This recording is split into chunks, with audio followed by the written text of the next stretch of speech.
Bercy aime se transformer. Pour accueillir les 18e championnats du monde de gymnastique rythmique sportive, le palais Omnisport prend l'aspect d'un immense gymnase. 24 heures pour rassembler des tonnes de matériel et mettre en place un praticable adapté à toutes les grandes salles européennes sur lequel évolueront tour à tour plus de 250 jeunes filles.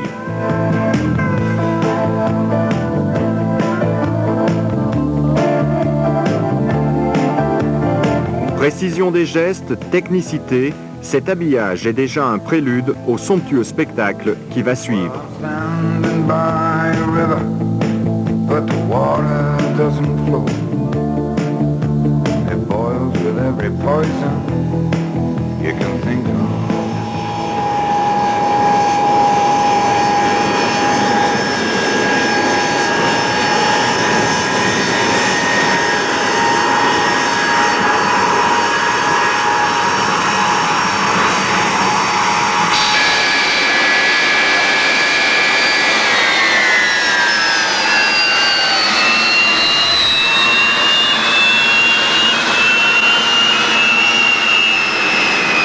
36 nations seront représentées pendant ces championnats du monde. 4 jours durant, ces jeunes filles, âgées de 14 à 18 ans, vont vivre à Paris des moments intenses, accompagnées de leurs entraîneurs, des masseurs, des chefs de délégation. Rituel immuable de toute compétition de niveau mondial où l'honneur de chacune et de chaque nation est en jeu. Premier stade d'une vaste organisation où apparaissent déjà les premières inégalités. Je crois que ces pays ont beaucoup de pudeur, n'osent pas réclamer.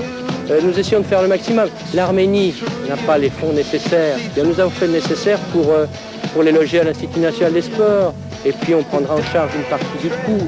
Mais à condition de le savoir et qu'il n'ait pas cette pudeur normale, mais trop de réserve pour nous demander de les aider.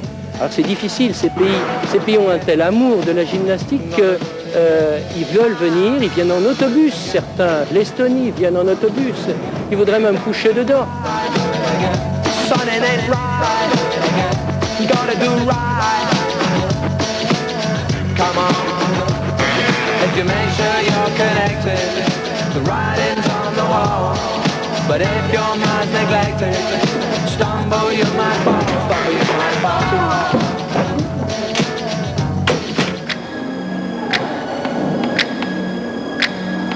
Pas de répit pour les jeunes stars de la gymnastique rythmique sportive.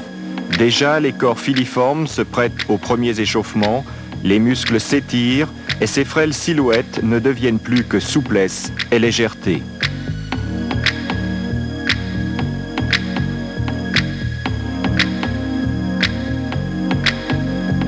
Dans cet univers de poupées cristallines, les Bulgares font depuis toujours preuve d'excellence. Sans doute parce que cette perfection est le fruit d'un total accomplissement.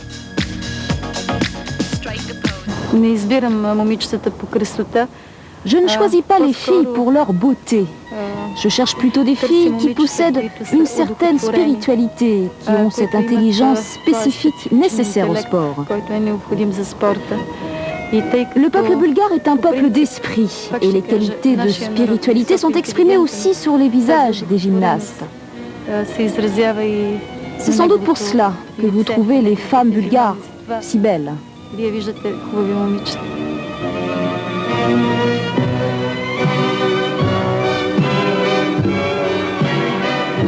D'une part, les 16 meilleures nations seront sélectionnées pour les prochains championnats du monde de Vienne, où il y aura 7 nations qui seront sélectionnées pour Atlanta.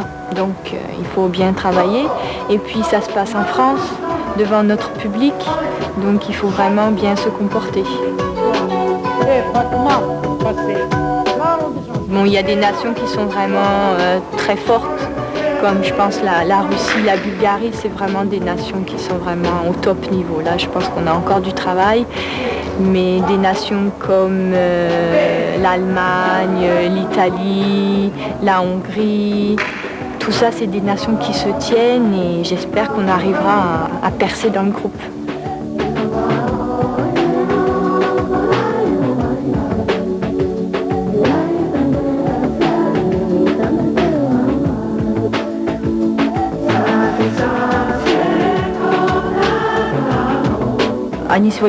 En Russie, nous nous levons tôt pour nos séances d'entraînement, même si les filles ne commencent jamais avant 8 heures.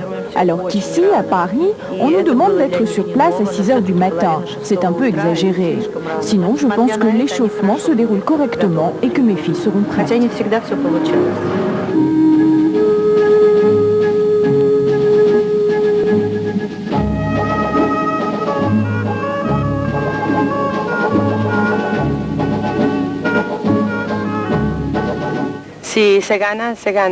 Si elles gagnent, elles gagnent. Mais ce n'est pas le plus important.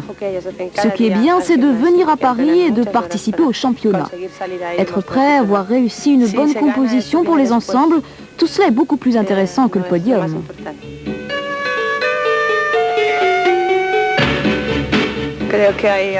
Je pense que pour les ensembles, il y a un petit groupe de nations qui est en tête et je pense que l'Espagne fait partie de ce groupe. On ne connaît jamais les résultats d'avance, mais je suis presque certaine que l'Espagne aura une bonne place sur le podium. Pour ce championnat, nous souhaitons que Ekaterina Serebrienskaya et Elena Vitrichenko défendent dignement leur titre. En ce qui concerne les ensembles, les filles sont très jeunes. Elles sont toutes nouvelles depuis l'année dernière. Nous attendons beaucoup d'elles, qu'elles nous montrent tout ce qu'elles ont appris, et le moins qu'elles puissent faire, c'est de se qualifier pour les Jeux olympiques d'Atlanta.